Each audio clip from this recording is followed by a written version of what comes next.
नमस्कार, मैं doctor Meenakshi Verma, MD obstetrics and gynaecology, your friend philosopher and guide. आज का टॉपिक है टीडैप वैक्सीनेशन इन प्रेगनेंसी। आजकल महिलाएं पूछती हैं बार बार आके कि ये 7वें महीने में कौन सा टीका लगने लगा है, पहले तो नहीं लगता था, अब कैसा टीका है ये।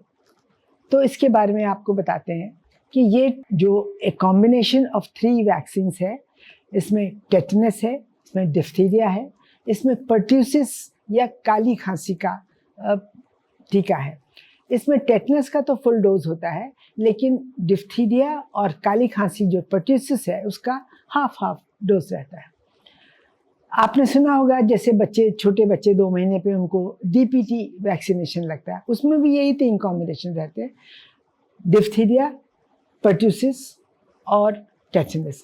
लेकिन उसमें तीनों की फुल डोजेज रहती हैं और उन बच्चों को 2 महीने पे, 4 महीने पे, 6 महीने पे, 15 महीने पे, 18 महीने पे, फिर 4 से 6 साल के बीच में ये एक फुल उनका वैक्सीनेशन का होता है।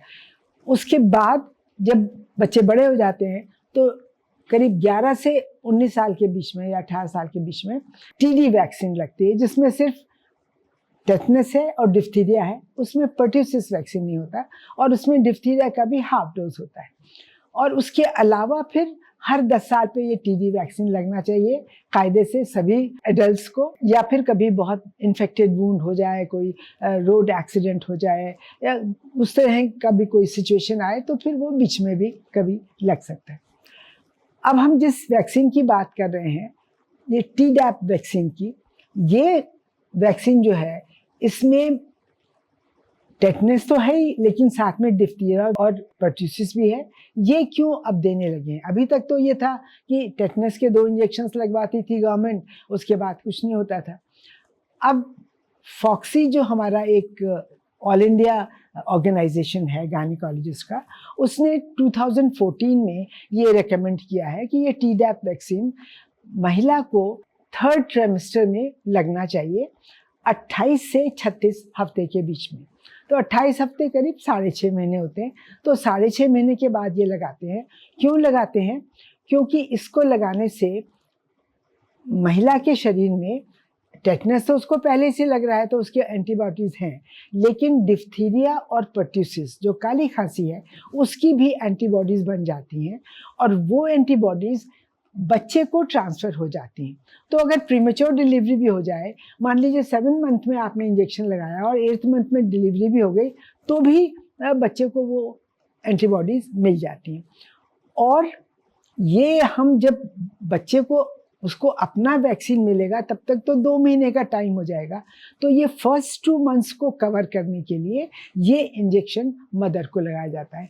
मदर से एंटीबॉडीज़ बच्चे तक पहुँचती हैं, वो पहले 2-3 महीने को वो कवर करती हैं और जब बच्चे का अपना एंटीबॉडीज़ बनना शुरू हो जाता है, 2 महीने पे इंजेक्शन लगता है, बाय 3 मंथ्स बेबी की अपनी खुद की एंटीबॉडीज़ इतनी हो जाती है कि उसको फिर मदर की सपोर्ट की ज़रूरत नहीं है। तो जो फर्स्ट 2 to 3 मंथ्स का सपोर्ट है काली खांसी खास तौर पे उसके लिए, ये इसलिए ये फॉक्सी ने रेकमेंड किया है। गवर्नमेंट के इम्यूनाइजेशन शेड्यूल में अभी ये इंक्लूड नहीं हुआ है, इसलिए ये गवर्नमेंट हॉस्पिटल्स में अवेलेबल नहीं है। ये सिर्फ प्राइवेट हॉस्पिटल्स में प्राइवेटली अवेलेबल है और इसकी कॉस्ट करीब 950 रुपीज़ पड़ती है। प्रॉब्लम क्या हो सकती है?